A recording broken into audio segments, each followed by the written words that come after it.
What does it mean to appreciate the values of sex? Probably the only type of orgasm that we know in our society is the peak orgasm, right? That's what we see on pornography. That's that classic build-up, tension, explosion, release, and then contraction and collapse possibly. It's like this feeling of fireworks, right? And it's literally called a climax because you go up and then you go down. But in between those peaks lies the magic of the valley. Those types of orgasmic experiences are longer, more a feeling of bliss, peace, bonding also with the partner because we are able to be there for a longer period of time. Why are breasts so important in sexuality? I'm Layla Martin. I'm your host of This Tantric Life. This podcast is for you to learn about and be able to use the incredibly powerful system of Tantra in your life. I have been teaching and studying classical and neo-Tantra for over 20 years.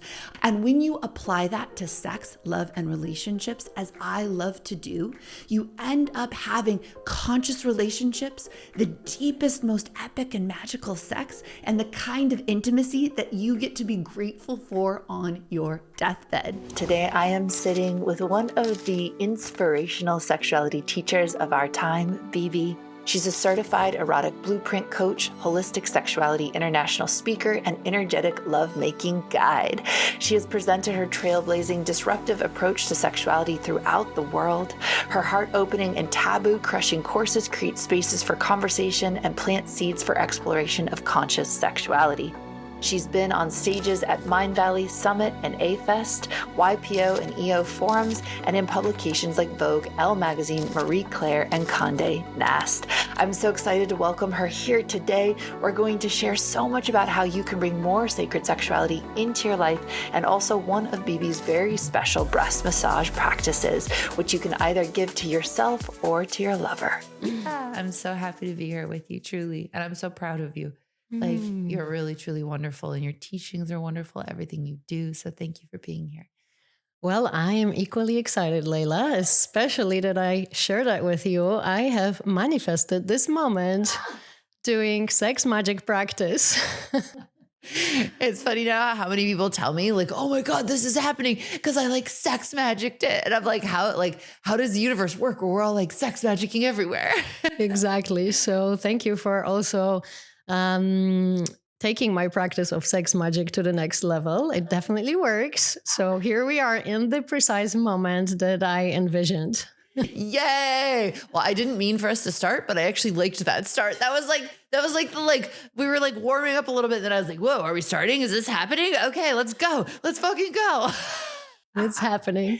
So I'm so excited to have you here today to hear about your extraordinary journey from a childhood in Poland all the way to a corporate life, all the way to the sex witch par excellence that you are now.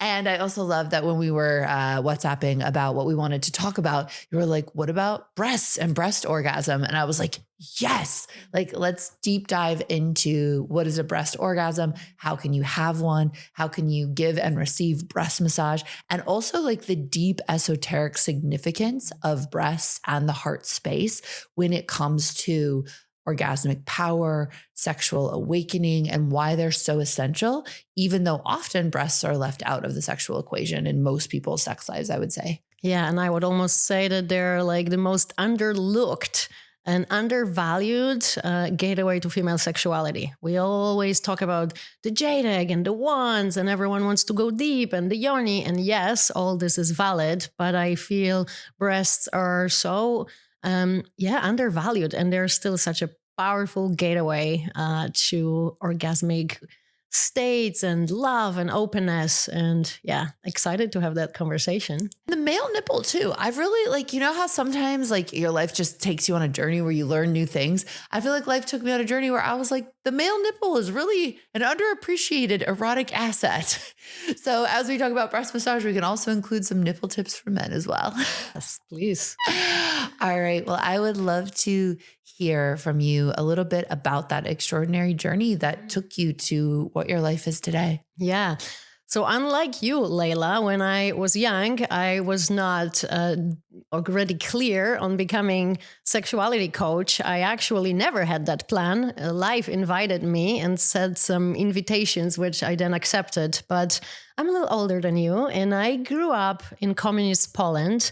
And when I was young, what really I remember till today was the fact that my parents couldn't really live the life they wanted to live. They were limited in resources. They were limited in a way they could travel the world. They didn't even own their own passports. And I remember my parents queuing for bread or meat or sugar 3:00 in the morning and then swapping with neighbors. And I saw a banana first time when I think I was 8 years old. And yeah, it wasn't easy really to travel for us neither. So growing up, I had this idea, okay, I want to be able to have what my parents never had. Number one, ability to do whatever the hell I want and travel the world and go to the West, which the West was the number one enemy.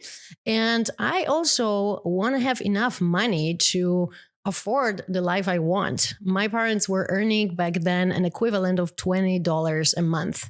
And while I was still privileged having family abroad and we had a chance to travel a little bit, I remember when we were going abroad, my mom would do meat for like a week to go in little glass containers so that we don't have to buy the food in Italy or somewhere else that we went. So, yeah, it's not that I had an unhappy childhood because, again, you realize that people were still able to be happy with the little they had. Mm-hmm. And my parents, were going sailing and horse riding. And I remember doing fire in the woods and things like that. And they were still living their life, but yet they had that feeling that something was taken away from them when they were young and they couldn't fully live what some other people were able to abroad. So yeah, my mission was to change that and create for myself a reality where all that would be available. Mm. So I decided to study finance and banking, and this was purely masculine and logical decision. Okay, what is going to give me money? What is going to give me an opportunity to travel? Okay, I'm going to go to the best finance school. And to be honest, I was never really passionate about this, but I was a nerd. I was committed.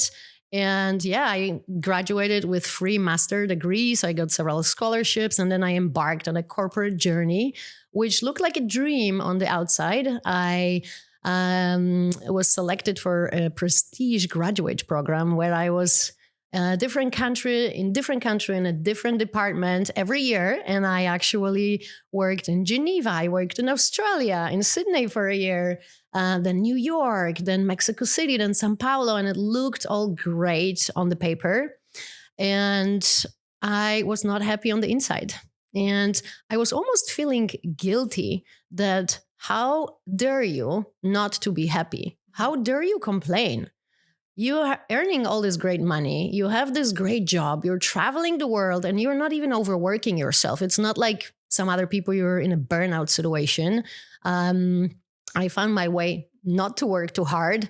And yet you're not happy and you are complaining. And it took some time and it actually took me going to a mini midlife crisis where I lost my mojo and the complaining took over so much that I was really looking at the world through the dark lenses. And on that bottom, when I was really crying in the morning, not wanting to get up. And once I looked myself in the mirror, I was like, I don't like the person that I'm looking at in the mirror. I don't like to be with myself. I don't like to listen to my complaining anymore. So what am I going to change? And really at the bottom of that was lack of fulfillment. And yeah, financial industry, I was in there on Wall Street while the crisis of 2008 was happening and sewing all the traders, making fun of all these people. All this is going to collapse and it's going to collapse. It's going to crash. This is all, House of Cards and making fun how they were making tons of money from this whole situation. And it just really deeply didn't resonate. So, yeah. So long story short. So how'd you go from Wall Street to pussy magic? Exactly, right? So yeah, for this moment of confusion, being lost, and really being down and negative, opened the door for stepping into a path of self-discovery. Someone invited me to a first meditation course. Someone gave me the book, The Power of Now. Another friend invited me to come to an ayahuasca ceremony for the first time. I went to first Burning Man, and all this was happening within the, let's say, period of 6 months. And that's how I started my spiritual journey. I went to India, to Osho Ashram. I did Vipassana. I did landmark type of course. I did all medicinal plants. And suddenly I started to see that there is so much more to life and so much more to how we perceive reality than just, what I earn, what I own, where I'm traveling. And I started to tap into energy. I started to tap into expanded states of consciousness. And then I ended up on a workshop where I experienced what I refer to my sexual awakening. And I heard you talk a lot about this with Dr. Kat. And yeah, that was exactly what happened for me. I had that beautiful experience fully clothed on a yoga mat where the energy moved, and I went into higher states of consciousness, and there was no time, no ego. There was that sense of richness and selflessness. And I felt like I touched God. And that was that point of reference that you mentioned many times. And maybe I didn't actually know exactly what happened. And maybe I wouldn't even put it together with sexuality. But what happened 2 days after, I started flirting with a gentleman who was next to me on the floor during that workshop. And we ended up kissing fully clothed in his hotel room. And the energy started moving, and we started to have one full body orgasm after the other. And we again went into that powerful space. We lost track of time. When we looked back at our watch, it was 5 hours later, and we were still kind of at what felt like connecting on a soul level and sky dancing together. And we were both fascinated by it.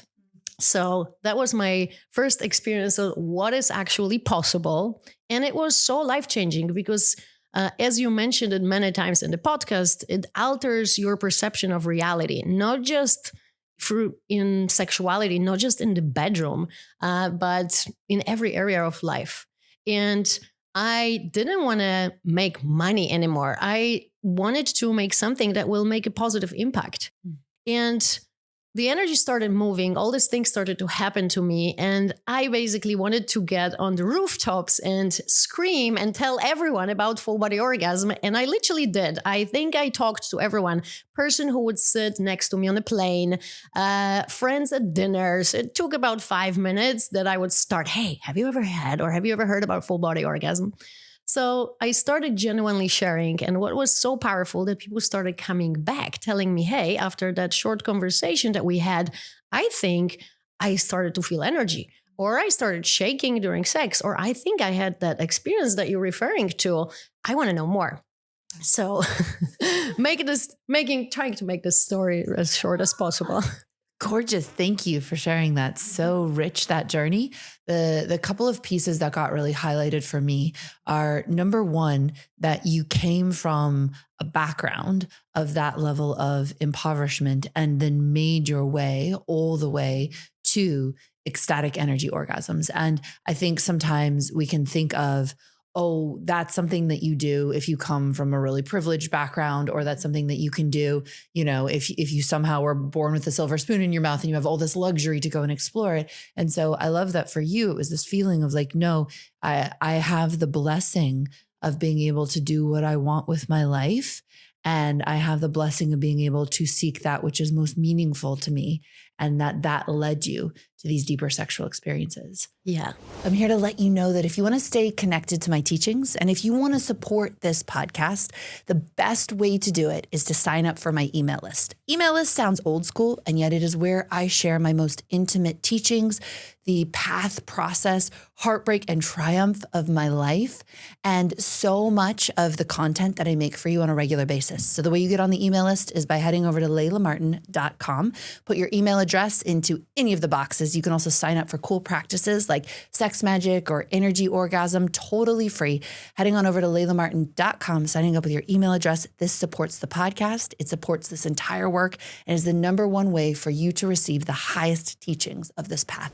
I love as well that, uncovering it sounds like fairly quickly, because I think sometimes people think, number one, these like full body orgasm experiences, psychedelic experiences while you're having sex, like seeing God in the throes of an orgasm. It's like, wow, that must be so hard to get to, right? Like you have to get like a PhD or something in sexuality in order to achieve that. And actually it happens fairly quickly. Like I actually want to say like a little bit of breath work, some good guidance or space holding, some good direction and a solid intention. And like, in a single session, you can get there.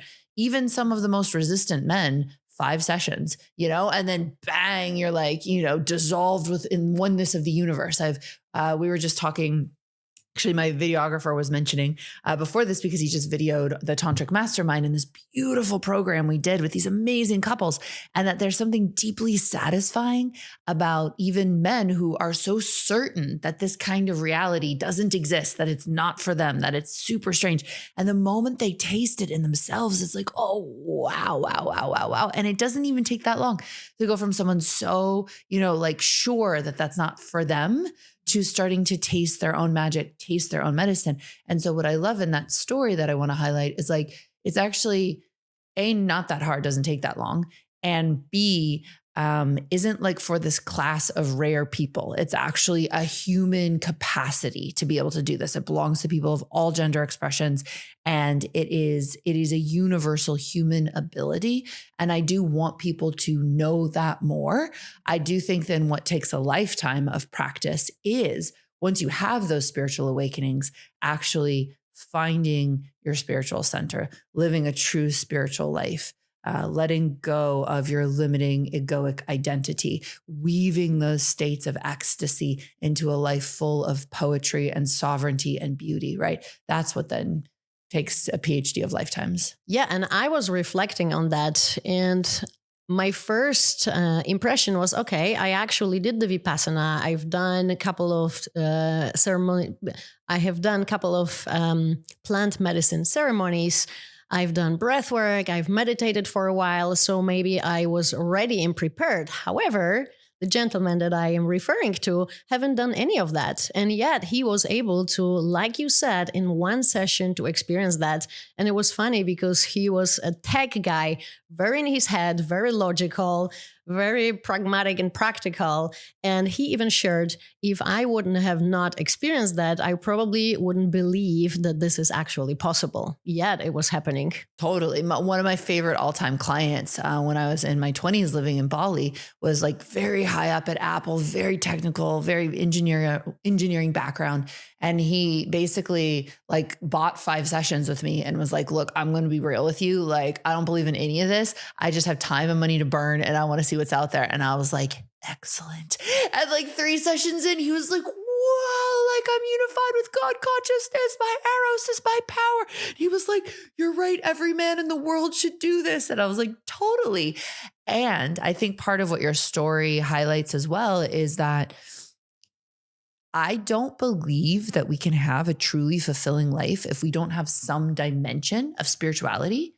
And because unfortunately, spirituality got so associated with dogma, and most people these days don't want dogma, they have rejected that whole side of themselves. But what gets lost when we don't touch ecstasy on the regular? What gets lost when we can't have the kind of mind-bending orgasms that we all deserve? It's like it creates a kind of lifestyle malaise where nothing is going to feel that fulfilling if you don't have that kind of magic and energy and wonder you can touch inside of yourself. And I think everyone actually is a secret sex witch, and like everyone like actually just wants to be having ecstatic magical orgasms all the time, but like maybe not. And those people still, there's other mystical practices for them, right? Yeah. And I, again, was having a good life. I was towards the end of my career in corporate. I was flying on private jets to private islands in Brazil, and I had really a lot of financial abundance, and I was going to all these fun parties and events and dining and wining, and yet I was the most unhappy I've ever been in my life. And it wasn't really till I first of all, ask myself a question. What is my passion? What is my purpose? What am I doing here in this lifetime on this planet? And then that I also started to have practicing that would cultivate peace and just going inwards rather than chasing happiness through all that things that we're promised on the outside. Yeah. And I think one of the most beautiful aspects of a tantric path of a mystical connection to reality and to filling yourself back up with the beauty and magic of your own energy is then everything can be fun again. From the most simple trip to the grocery store, to an everyday exchange with an Uber driver, to literally even getting stuck in traffic. I was stuck in like literally hard stop because of a tragic accident right in front of us yesterday. We were at complete standstill for 2 straight hours. And I was just in the car thinking, like, I was watching everyone around me get super agitated, get out, be super upset. And I was like, this is the only thing happening in the universe right now. And there actually is beauty and magic to be mined in my own being from this whole reality. Like, why would I tell myself the story that being stuck in a car is like the worst thing ever or absolutely miserable? And if I was in that experience of like, damn this, highway trap or whatever, it's like, can I find the enjoyment of that? Right. And so I think it's like we hear too often like, oh, these external experiences don't bring you happiness.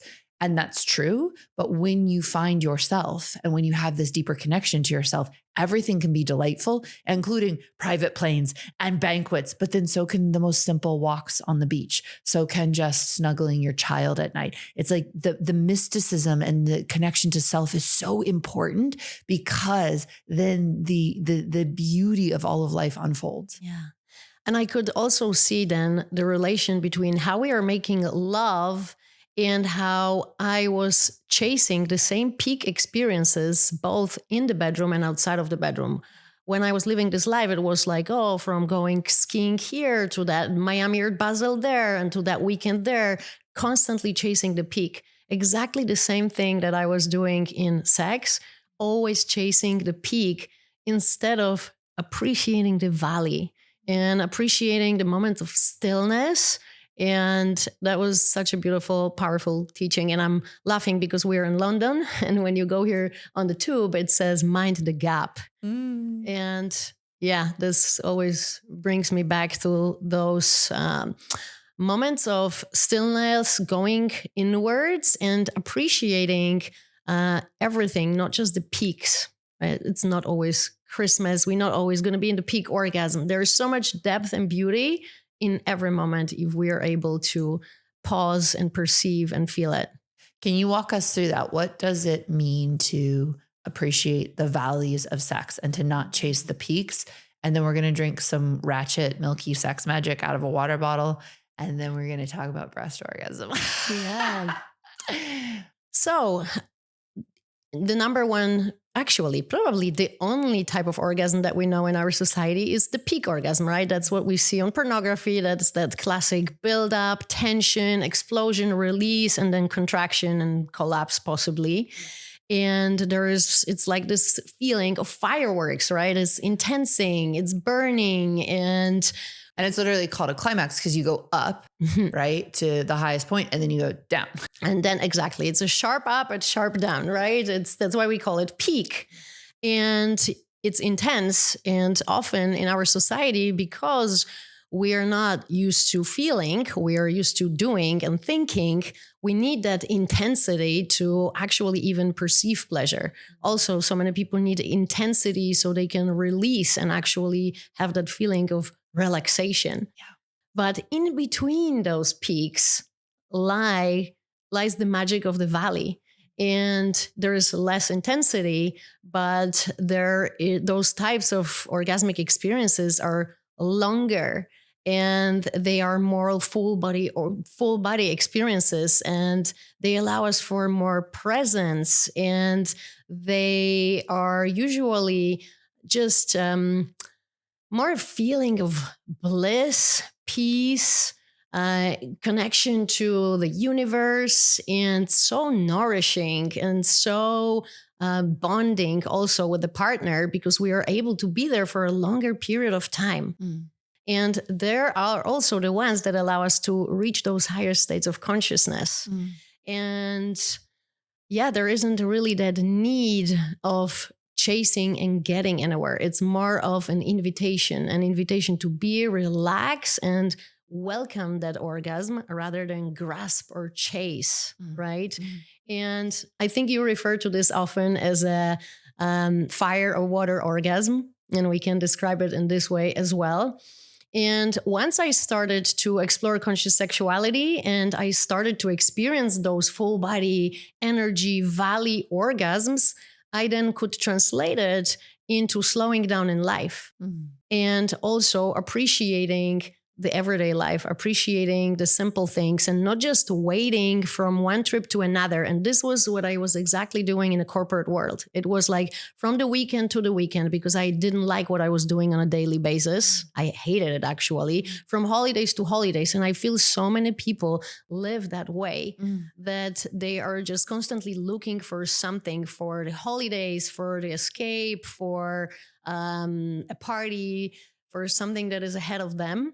And that's that peak. Then they work hard, play hard, right? So there is this chasing of the peak intensity and experiences in our society in general. And learning to really enjoy the valleys was such a powerful transition that definitely impacted my everyday life. Yeah. I came here on the cusp of turning 60 and never having experienced the eros that is in my body to its fullest potential. I connected to my eros and experienced the first full body energetic orgasm in my life. If you're excited to join me inside of VITA Sacred Sexuality, you can sign up now at laylamartin.com/VITA Sacred Sexuality, VITA. I think something that's interesting too with choosing climax and sex is that oftentimes what I see is people are more comfortable with a state of emptiness or depletion than they are with a true state of energetic fullness. So we've been chronically conditioned in our society to actually deplete ourselves and then to chase peak experiences that give us this brief moment of feeling super high and then to go straight back to depletion again. And in sex, it can feel like that a lot as well. This like build up of really intense pleasure and intensity and orgasm, but then also like a pushing out, right? An ejaculation or like a tense, and then like push out. And the feeling is like, oh, a moment of release. But then I have to go and chase the high again. And the valley switch is really about, instead of building up a whole bunch of intensity right at my cock or right at my clitoris and then exploding it out, it's like, can I actually open up my body and allow the energy to move in and up? But what we don't realize is, as simple as that movement sounds, it's a fundamental shift in our orientation to energy as humans, because we start to build energy, to build fullness, and to build aliveness. And I don't know exactly why, but in the last few thousand years, it feels like human beings have been on this path of like chronic depletion, getting more and more depleted, getting more and more empty, getting more and more tired. And we can't be our fullest, most amazing, most extraordinary selves. And so when we actually start doing this valley orgasm experience, it truly is, as you get turned on, can you move the energy in and up through your body? And most basic tantric trainings, most basic Taoist trainings will teach you this ability of what is it to stop pushing energy out and start redirecting it back up and in. And then, and this is what I referred to at the earlier part of the podcast, is like, that's actually one of the very early steps, because then there's so much more of like, okay, well, then what do you do now that you have all this energy, now that you have all this aliveness, now that you have all this magic? It's a whole new game you start to play in the universe, because now you're a more sovereign, energized being. And so while it can sound like appreciating a valley state of orgasm is like just to have better sex, as you're alluding to, it changes the whole way that you experience life. And so I think some simple applicable invitations with that are, number one, switching your experience of sex from focusing just on orgasm to focusing on pleasure itself.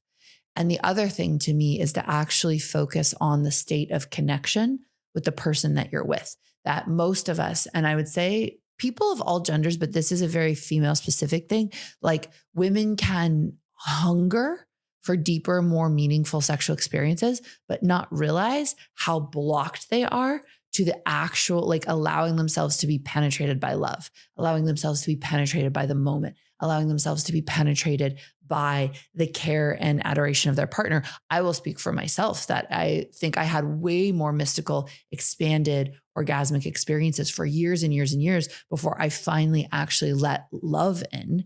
And it was letting love in as well that touched me all the way to the core. Once this starts happening, then it's like, wow, like life is beautiful and meaningful as a baseline. And then the most simple moments are fulfilling. And then the most peak moments are fulfilling too. Yeah, beautifully said. And yeah, that also reminds me of the fact that basically before I was performing pleasure. I never really enjoyed sex in my late 20s, early 30s. Yeah. It was straight to the genitals. I then later found out I'm actually not a sexual blueprint. I'm more energetic and sensual. So something was always off, but I never really truly could understand what was off. Why wasn't I fully enjoying it? Mm-hmm. And that was this performing and trying to act even that peak. And definitely, as you say, not opening myself to true pleasure and true ecstasy. And yeah, it was a beautiful step to start allowing that real aliveness, real energy of Eros to flow through me in those valley orgasm, and then open me up to a next level. Yeah. And it's wild that so much of what we talk about can sound esoteric sometimes, but it has these very real world applications. I was reading Dr. Emily Nagoski's new book, Come Together, which is all about satisfying sex over long-term relationships. She said all the science is basically pointing to this fact that couples who chase peak experiences in sex end up feeling deeply dissatisfied, and couples who make pleasure the object of their sexual connection end up having fulfilling and satisfying sex lives over the years, right? It's when we overemphasize this one peak state of experience that we get exhausted, we burn out, we get bored of each other. Whereas if pleasure is our meditation, pleasure is always available. And actually, like I've really been working with this thing of like, pleasure is optional, but it's also a choice. Because I wish I had something to demo this with right now. Actually, let me take my semi-disgusting coffee. This coffee is now a step up from the gas station coffee that I got at London. So surprise, when I purchased cans of coffee at the gas station yesterday in anticipation of doing this podcast, they were gross. So this coffee is slightly better than the gas station coffee, and it has organic almond milk in it. Now, I'm going to sip it and take zero pleasure out of it. So like I need to be drinking it right now. It's actually not something that would give me like a ton of pleasure because the taste is still a solid 4 out of 10 right now. Like the gas station coffee was like a 1.7 out of 10. This coffee, solid 4 out of 10, but I'm going to take a little bit more pleasure in it right now. So I'm going to sip it.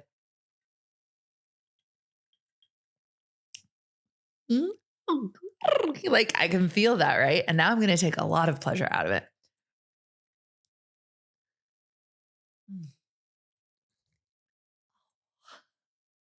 Yes. And the reason I wanted to demo that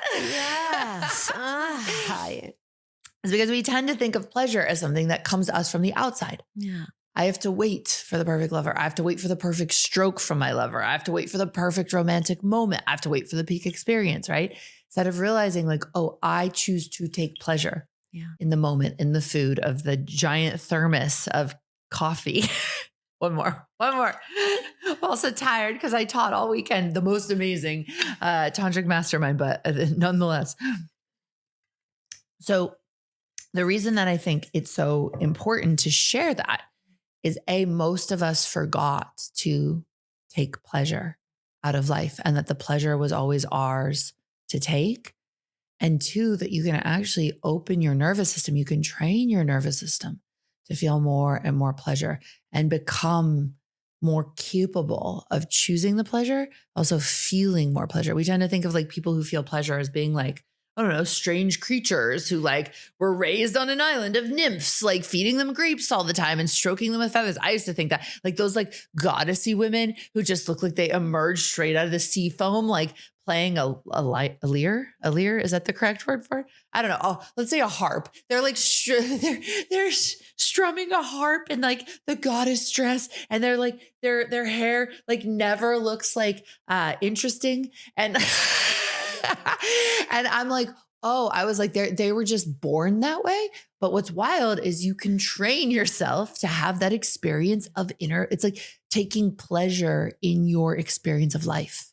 Yeah. And I was notorious in faking orgasms in my New York Sex and the City life, where again, it was mostly about going straight to the genitals. And I never was really my thing. I was pretending, I was faking pleasure because I was not really feeling that much. And I definitely expanded and trained myself. Nowadays, you can blow on my clitoris. You can gently hoover over my nipples, and that can be really orgasmic already. And yeah, it's to me fascinating how you can actually, you don't even need so much touch. You don't even need all that stimulation and really softness or energy interaction. And it can be also done by yourself. That was one of the biggest parts of my sexual awakening process, that I can actually give myself a full body orgasm. I think this is one of the reasons I became well known, because I was showing people how to have a full body orgasm as part of my workshops and big talks. I would get on the stage and within a few minutes, I would give myself a full body orgasm without touching myself. And everyone was like, wow, this is magic. How did you get there? And yeah, it is possible for all human beings. The best part of that is then people would come to me and they'd be like, I just saw this woman give herself a full body energy orgasm on stage, and then she thanked you. And I'd be like, I was like, it sounds right. And then I got to know you a lot better, and thank you for experiencing that level of pleasure, and then thanking your teachers. So beautiful. Yeah. That was my famous, I think there were like 300 people at one of the summit events. And yeah, it was definitely the talk of that summit. So let's drink some milky sex magic. I envisioned this precise moment. Layla teaches this. There is a 5 senses reality aspect to doing your sex magic when you envision exactly the moment you want to call in, you want to manifest, and you really feel how it's going to smell. What are you going to taste? What are you going to see? What are you going to hear? And this is, guys, the precise moment. And I was imagining I'm going to be a guest on this podcast. I'm going to see Layla in front of me. I'm going to hear her hilarious laugh, outrageous laugh, and I'm going to smell and taste sex magic. So I was like, I'll take it with milk, with coffee. I don't care. Well, what I love about manifestations, right, is the goddess loves to delight us. I also think it's very important for us to switch out, like the goddess only wants to delight us, because then when we don't get what we want to manifest, we're like frustrated and angry. And I'm like, think of the goddess like the best mother ever. Like the best mother ever wants you to have your desires. She wants you to have everything you've ever wanted, but that's not all she wants for you. She also wants you to have grit and determination and wisdom and like your own sovereignty and power. And that doesn't come from just getting everything you want. So it's like the goddess is this wish fulfilling deliverer of infinite dreams. And then I like to think of it two ways. Sometimes she's the deliverer of hard lessons so that you can develop soul power and wisdom. And sometimes she loves to make your dreams come true, but with a twist, because unbeknownst to you, you would be drinking Sex Magic with Layla Martin and it would have almond milk in it. All right. Now I'm all confused about the water bottles. Yeah, this is the almond milk water, Sex Magic water bottle. All right, let's get the milkiness going. You know, it doesn't actually, is there milk in it? Am I like, maybe I'm losing my mind. No, oh yeah, that's milky. I got the milky. It was just at the bottom. It's okay. All right. Well, you know what? I feel like we should both, in all fairness, I feel like we both have to drink a little bit of the milky one. I feel like I don't just want to give you the milky one. Let's do it. Okay. Well, let's, so just so you know, Sex Magic can be drunk with all manner of liquids. It can be drunk with water, sparkling water, lemonade. It can be mixed into red wine. It's like, but almond milk was not one of the recommended. Well, there's always a first time, and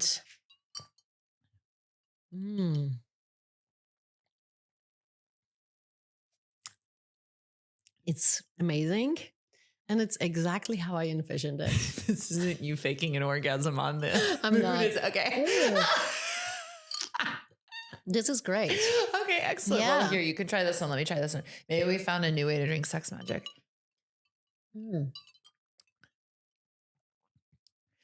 Right. It's kind of like a strawberry lemonade, like a strawberry creamsicle. Strawberry smoothie. Milk smoothie. All right. Well, you know what? It didn't ruin things as much as I'd thought. Turns out. All right. Well, we'll make the milky one bigger so we can have as much as we want. Oh, God. Okay.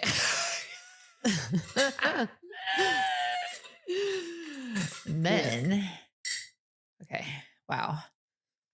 I was laughing about this because it's like my wonderful CEO, Michelle. She's always like, you know, just make it look so sexy and appetizing. Oh, God. And have gold spoons and beautiful drinkware and just make it look so lush. And I'm like, does anyone want some almond milk Sex Magic out of a water bottle? Okay. Well, we're drinking it because of how it's going to make us feel. That's true. Not, not how it looks like.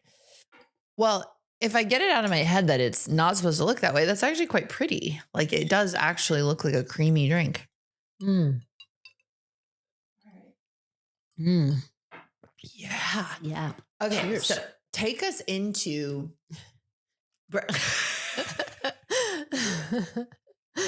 Yeah, and it brought a lot of joy to this podcast. Working so with yes. what we got. Yeah. So why are breasts so important in sexuality? So when you start diving deeper a little bit into Neo-Tantra and Taoism, we learn that breasts are an extension of our heart and they are the gateway to female sexuality. Because this is our positive energy pole, right? This is how we women penetrate the world. I always like to say that, right? You can clearly see that for men, this is the penis that goes out to the world, that penetrates, that impregnates.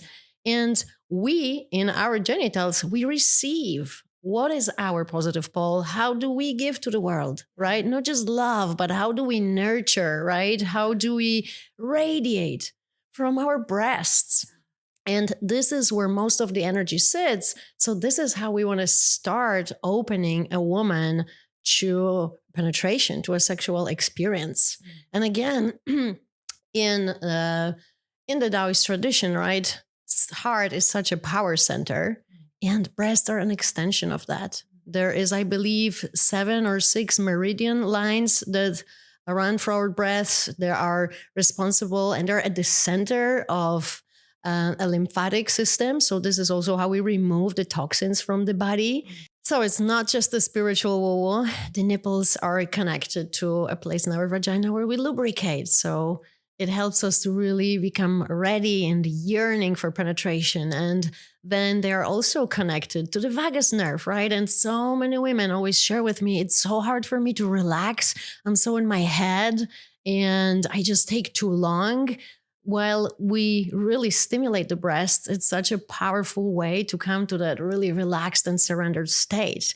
And then this is really what I love to talk about. I'm so passionate about it. Nipples are connected to the part of the brain that is responsible for orgasm, right? The sensory cortex. So there was even a research done that shows that we have exactly the same part of the brain light up when we have clitoral type of an orgasm, cervical orgasm, G-spot orgasm, or when we stimulate our breasts, right? So breast orgasms are a thing, and we are absolutely capable of experiencing them. And then one more thing is that breasts are an extension of our heart. The emotions that we process in our heart are grief, right? And love. And from that, so many other emotions kind of come out. So to me, it's also such a beautiful and powerful way to tune into our feminine essence, which is that connection with love and just connection with our emotions, and also that tenderness,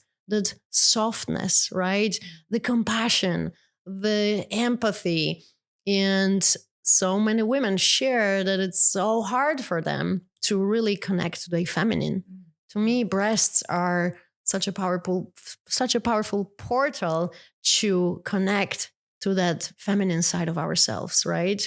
And yeah, it is really, really sad to know that 70% of women in our society don't like our breasts, right? That's what research says. And 50% of women on the planet think their breasts are too small. And again, when I work with women, it is also funny to observe women know about the jade egg and the wand. And sometimes when I offer, hey, can we start with the breasts course? We're like, yeah, that's nice, but I really want to go, into the yoni and into all the more sexual practices. And so often they are so positively surprised that just with a few practices of beautiful breast massage, and especially with the partners, they can actually already there reach a heartgasm or a full body orgasm before we even go all the way to the yoni eggs and wands and other practices.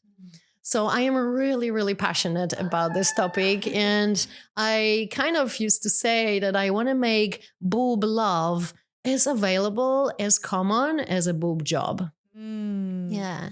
Hopefully more common. Hopefully more common. Yeah. Yes. I learned the value and importance of breasts through my Taoist teachers, and specifically Minka DeVos, who had spent 30 years with Mantak Chia, and this Taoist emphasis on doing breast work, on opening through the heart is really powerful. And as you alluded to, there's this very potent teaching of theirs, which is men penetrate the world through their cock energy, and through that, their hearts open, right? So it's through sexuality, it's through sexual connection, it's through their cocks that then they get this heart blossoming.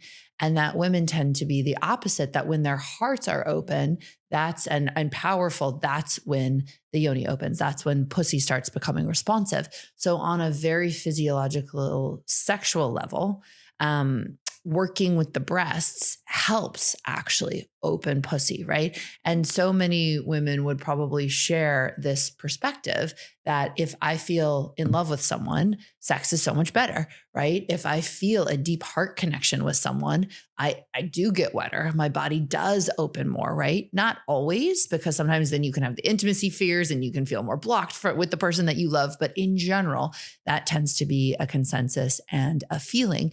And so opening the breast and opening the heart facilitates a deeper sexual opening. I've absolutely seen this.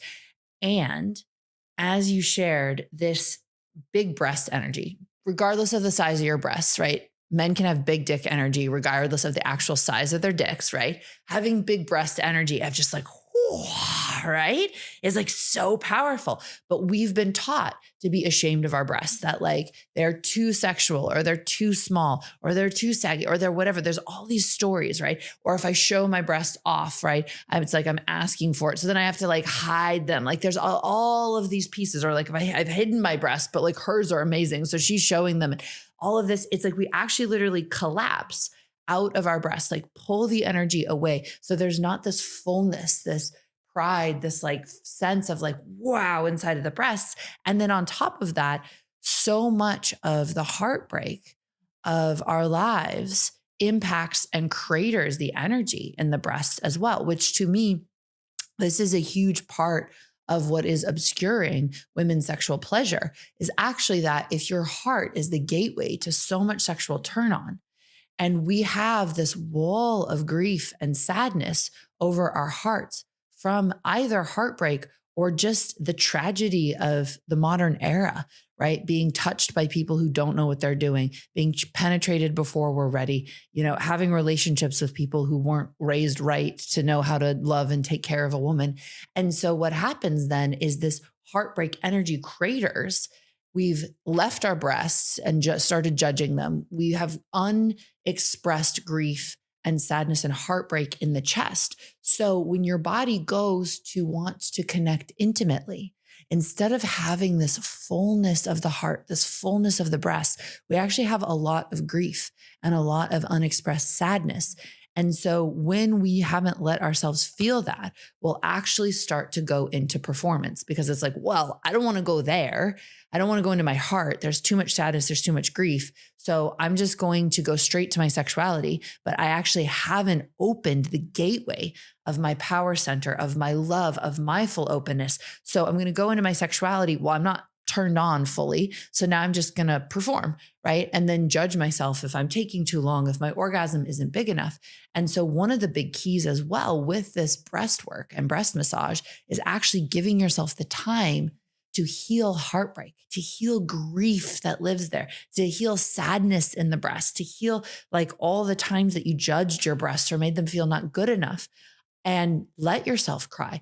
Like that's the biggest thing that I find too, when women start doing this work and they're like, fuck, I'm crying instead of orgasming. You're like, no, they're really related. Like, trust me. If you can let yourself cry, you'll orgasm so much more deeply. And part of that is because you'll unlock the power and energy of the heart. And my final thing that I want to say on this is when we make love without our heart center activated, we won't feel in our sovereign power. So when my heart used to be really closed, right? And I would have a sexual awakening with a man, because I wasn't in my heart center, I would get really, really overwhelmingly attached to him, and I would self-abandon, right? Because there was no real home for myself. So it's just like, oh, you're a source of pleasure and I don't feel good or right inside of myself. Well, I'm going to chase you.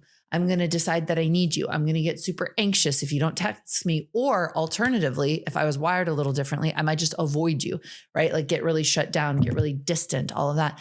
And so what happens as well when you open the heart is it's like, oh, I am a full sovereign being with the temple of my heart open. And when I make love from there, I'm not just like blowing in the wind, and any guy who comes along who gives me a little bit of pleasure is now like, my like new obsession, and I'm just going to throw my life out the window or whatever. It's like, no, I'm this actual sovereign, powerful being who is the main character of my pleasure, of my sex life, of my destiny. And anyone who comes along to share with me mind, body, and soul is an accoutrement to the beauty and magic of my own life. And I find that that's what the gift of an open heart can give women. And so breast massage has this really deep ability to unlock our sexual sovereignty and power as well. Yeah. And talking about crying and emotions. So for me, the breast massage is such a powerful healing modality. And we were actually swamping together earlier today.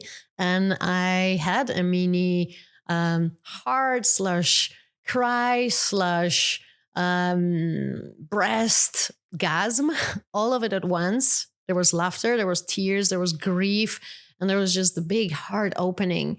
And for me, this practice was so important last year when I was going through the grief of my mother's death, and I was also going through heartbreak, and playing with my breasts and just really honoring them in my self-pleasure practice has been so healing. And it really allowed me to cry, to release, to feel, to love, all of it together, and to orgasm in that.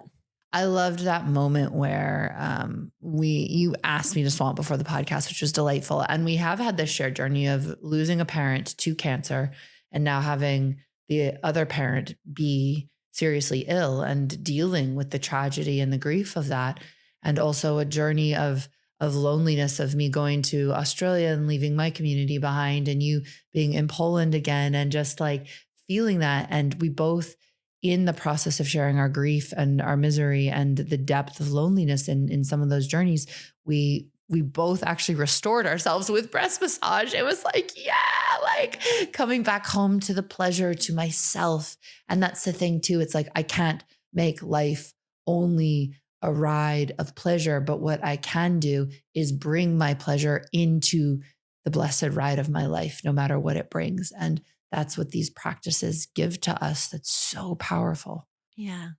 So hopefully we plant some seeds. So shall we do a little breast massage? And then how do you have a breast orgasm? And then we'll finish with why my coaching certification is amazing. Yes. I requested this specific topic. So yes, please.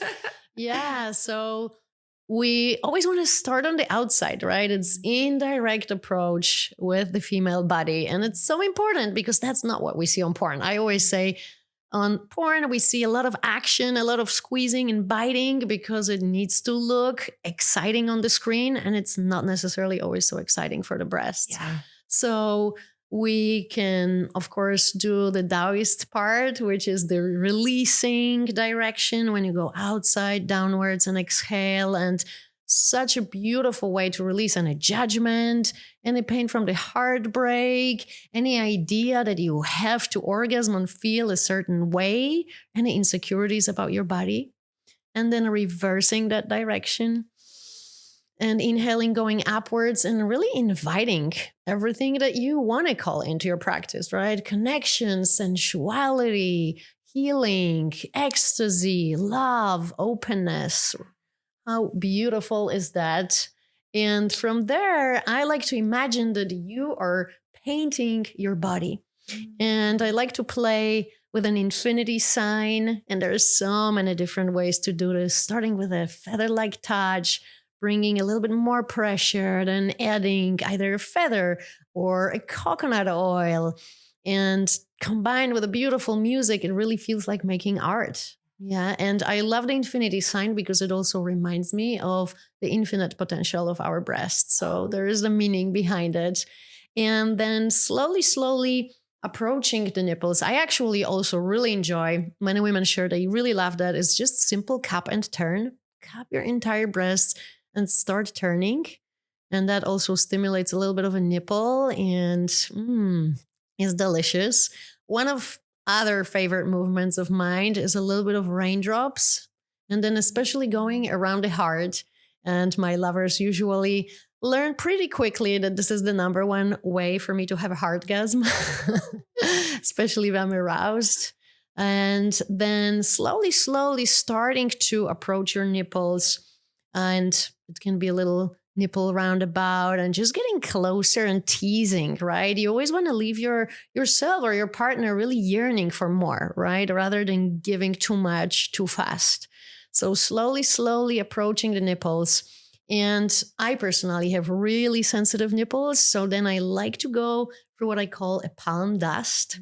So it's like a gentle hoovering over the nipples. And again, you combine all this with presence, right? Because where are you as a receiver? And it doesn't matter if you're gifting yourself with this massage or it's your partner, right? Are you thinking about, oh my God, my breasts are not perky enough? Oh, they're too saggy right now. Or are you really present with the touch? And hey, what am I feeling with this touch? Is it tingling? Is it pulsating? Breathing into it, sounding, and really, really being present with every subtle sensation. And then slowly bringing at the very end stimulation to the nipples, right? And then you can gently squeeze, you can gently turn, maybe a gentle bite or lick if you are doing this with a partner. But again, there is this gradual buildup. And combine that with what we talked about the valley orgasms. So really opening up to that full body bliss, that orgasmic energy flowing through your whole body rather than just expecting an orgasm in the vagina and contractions.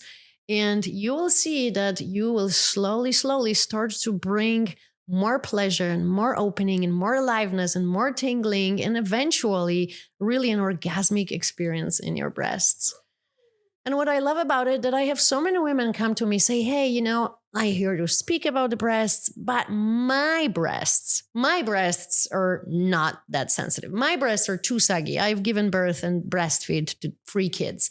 And then to see you women have that beautiful surprise element that after a few sessions, they start to feel, they start to have more and more sensations, and they're like, wow, okay, there is really something to it. And it's been so beautiful to rediscover my own body and fall in love again with my breasts, even though they might be saggy or, changed over time, right? As we age.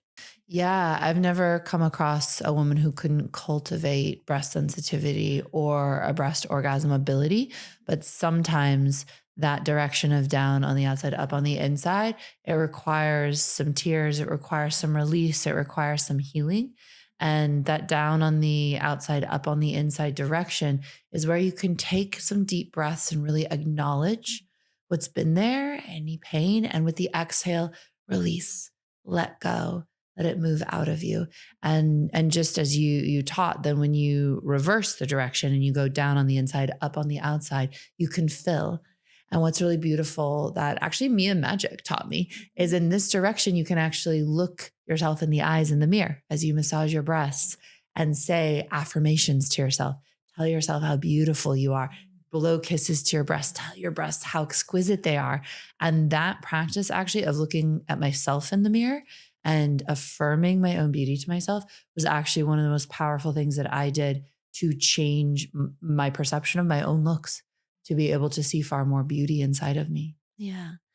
So yeah, it is absolutely possible. And I have not always been that much in love with my breasts. I actually was made fun of since I was very young. I had small breasts, and I always said that I had a nickname, ABC, which meant in Polish, absolute lack of tits.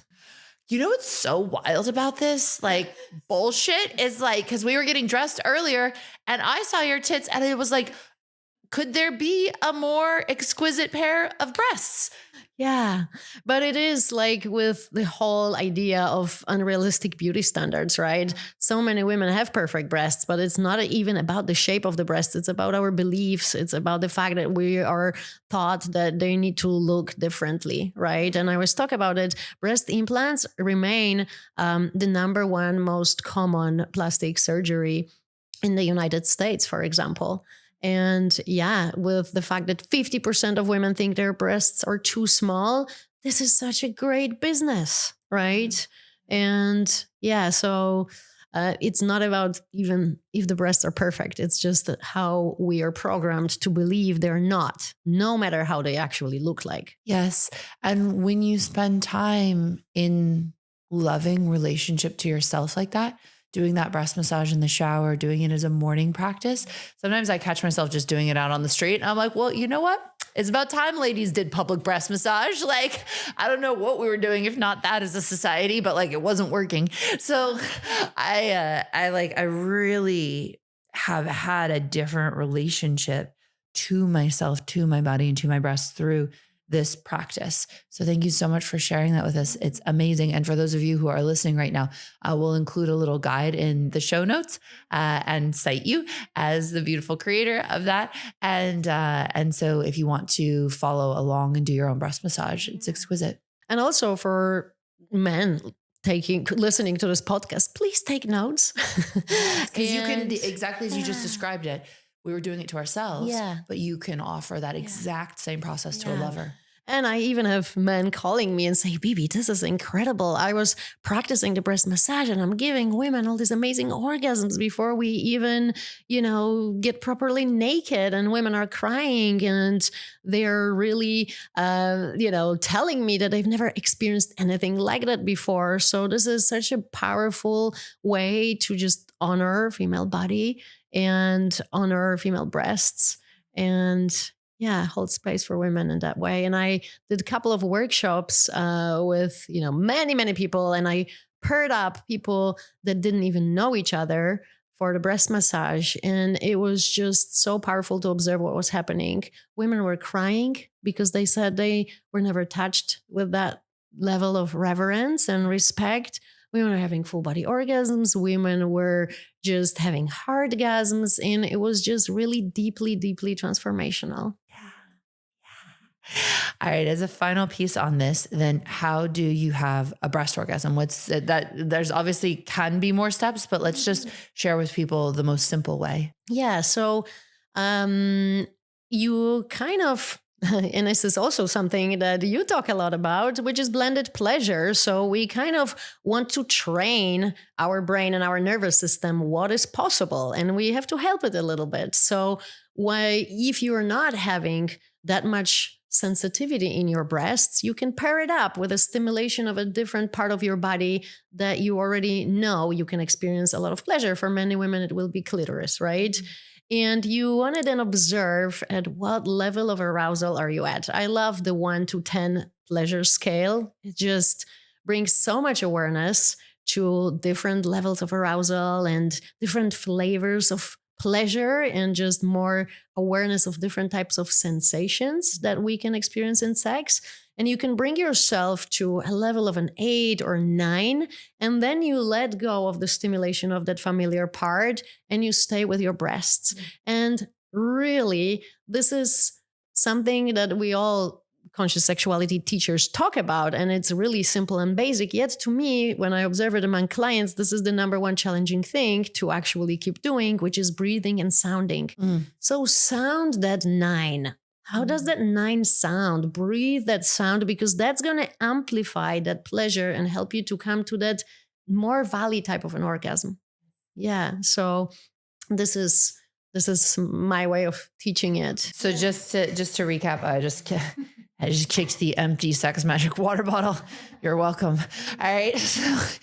So you would touch your clitoris in the way that felt most amazing to you, or you could touch your partner's clitoris and you would be massaging your own breast. So it's just like when you create a blended sexual experience by touching your G-spot and your clitoris. Now you're touching your breasts and your clitoris. You're building yourself up to a level 9 of turn on. And then you no longer touch your clitoris and you move just to your breast, and you're going to inhale into your breast, exhale and sound. And sound a 9. Yeah. All right. Beautiful. And please let us know how that goes, because just talking about this already plants seeds of transformation and plant seeds of actually this is possible. Yes, absolutely. Yeah. So last piece, you did my VITA coaching certification. What was your experience? You also share so many beautiful things about the program. What did it do for you? Yeah, so I probably shared at the beginning that I never planned to be a sex teacher or sex coach. This is kind of where life invited me to go. I first started to share the talk that became famous, the one that included a full body orgasm on a stage. It was called Introduction to Energetic Lovemaking. And basically, I started sharing it because I had this amazing full body energetic orgasms and I wanted everyone to know. And I didn't even have anything to sell. My first 100 talks, I did them for free. And I, again, just wanted to shout it out from the roofs. But people starting really resonating with my talk. And people started coming and asking for more and say, hey, we want to have a session with you. I was like, well, I don't really do sessions. I'm going to recommend a teacher who's been doing it for 10 years. And it's like, we know that teacher. We don't want to do the session with the teacher. We want to have a session with you. I was like, okay, I guess there is an invitation, but I feel a sense of responsibility.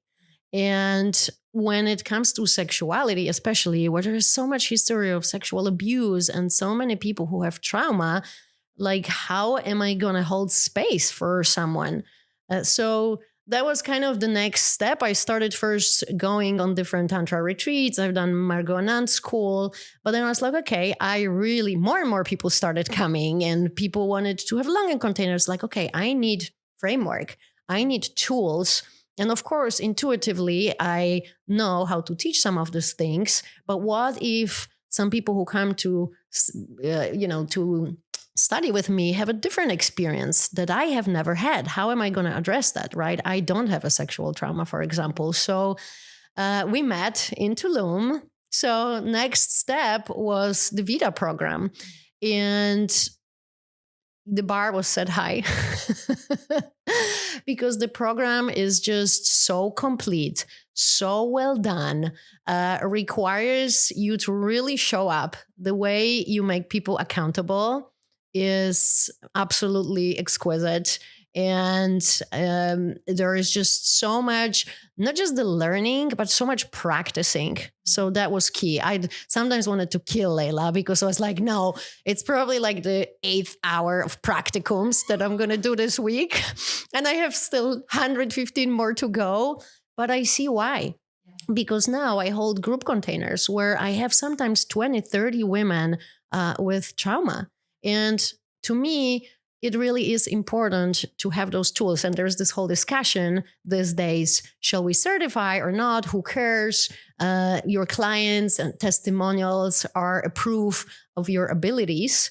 And I think it applies to some industries and areas, maybe, for example, business coaching, right?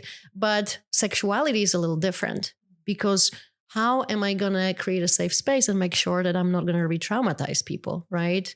So your program gave me this capacity to feel confident that I can hold space. And taught me really how to hold really beautiful, safe, healthy space. And I hear this from my clients over and over again. So thank you for that. And the level of my own courses that I produced is definitely been raised because the way your programs are delivered is just so well organized, so professional, so well done. And this was a great reference point for me. And it was... It's also amazing because so many women who end up in my courses then come to a realization that this is also their path. They have a huge breakthrough, right? And then they want to teach, and then they end up in your teacher training. So there has been many, many women who follow that path. And this is how we can really create a domino effect. And the last thing I wanted to say here is what I also observe happening a lot is that people attend a workshop and next day they're teaching the material they learned literally a week ago on a workshop. And I get it. It's tempting. And I've been there many times as well. But again, especially in the topic of sexuality, there is a certain responsibility that we have. So for me, to officially just learn from you or learn, for example, from Jaya, I did Erotic Blueprint teacher training as well, gives me a permission to teach this further, right? And gives me also enough knowledge so that I'm confident in delivering your teachings in a really professional way. So for me, this is also important that, I can, I introduce you and I introduce some of my teacher actually at the every first call of each of my main online programs. I first thank people who I was learning from and honor this lineage.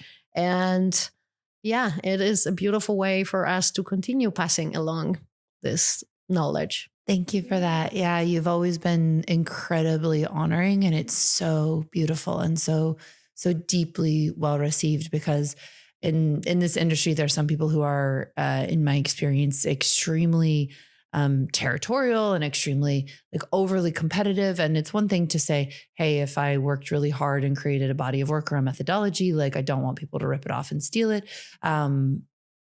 There's also the choice to just not let that keep you up at night. You know, people would always be like, aren't you afraid of people stealing your work? And I was like, if they're going to steal it, they're going to steal it. Number one. And number two, how far have you ever seen people go that steal other people's work? Like really, like how far does that person get? And who cares, you know? That's been a part of it. But there's also been this like support, and like, if I learned from you, then I will share your work with others. Right. And innovate and supporting each other, and you learn from me, but like having you now on the podcast to send people to you, like there is this beautiful way to support people and for all of us to rise together. I really deeply and profoundly believe in that. And in terms of VITA coaching as well, you know, when people say like, wow, it's so intense, it's so many hours, it's all of this. And I say, look, when I made this program, I didn't just make it for you, the people becoming certified. I made it for every client that you will ever reach, every student that you will ever teach.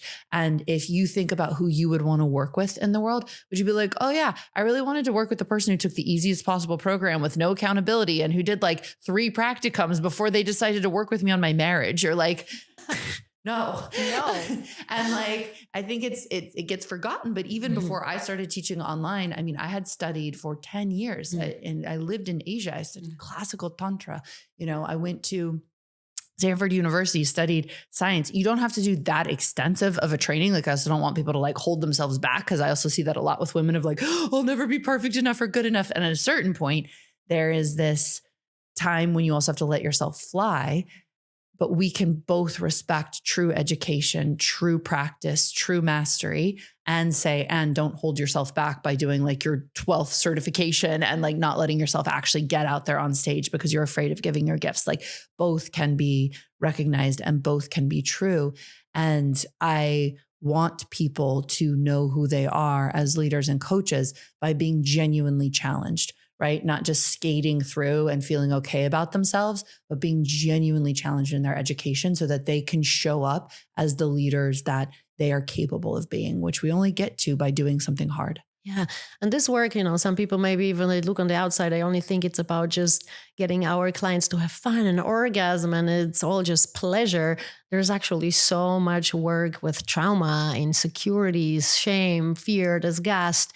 And I have had a lot of challenging clients and challenging situations. And thank God you took us through all these practicums and through all these hours, because I felt equipped to hold space and I had tools. Yeah. Well, thank you so much, Bibi. It's been such a precious time to get to sit down and share with you in this way. And thank you for flying out from Poland to do this. For people to be able to work with you, what is the best place for them to find you, connect with you, follow you? Yeah, so I have this challenging Polish name. I'm hoping to marry Mr. Brown or someone with a little bit of an easier surname one day. In the meantime, this is why I have a nickname of Planet Bibi. So I'm obviously on Instagram as Planet Bibi, but we all know that Instagram can be a little tricky. I have been shadowed, banned, and suspended so many times. So find me there, but then also subscribe to my newsletter. And my website is energeticlovemaking.com. It will then redirect you to my complicated name. But yeah, energeticlovemaking.com. And from there is so many beautiful free practices you can get. So you get a bit of a feel. What is my style of guiding people through the practices? And yeah, hopefully we get to cross paths together. Thank you so much for the exquisite work you do in the world. Thank you for bringing your voice in the way that you do. And we've discussed that there's like not this great non-patronizing word for proud. Sometimes celebrate, but like proud still has a tone. I'm so deeply proud of you. Yes. Thank you. And for me, this is such a full circle, this moment. And yeah, thank you, because your work has been reaching people in an exponential speed. And I think I am an example of that. All the coaches then are now teaching and inspiring their communities. And that's how you make a really huge impact in the world. So thank you. It's time. It's time. It's time. Yay! Thank you for listening to This Tantric Life. I am Layla Martin. This is the home for the realest conversations about sex, spirituality, polarity, conscious relationships, and all kinds of topics that help us live the absolute most incredible lives. Please check out the next episode. Please go ahead and leave your rating and review on Spotify or Apple or YouTube. It's so helpful when you do that. If you want to stay connected to me, the most helpful supportive thing you can do is to head over to laylamartin.com, sign up with your email address. That connects you to me if you want to study deeper with me, if you want to receive my deeper teachings. I do it predominantly via email. Finally, you can check me out on Instagram at @the Layla Martin. And thank you so much for being here.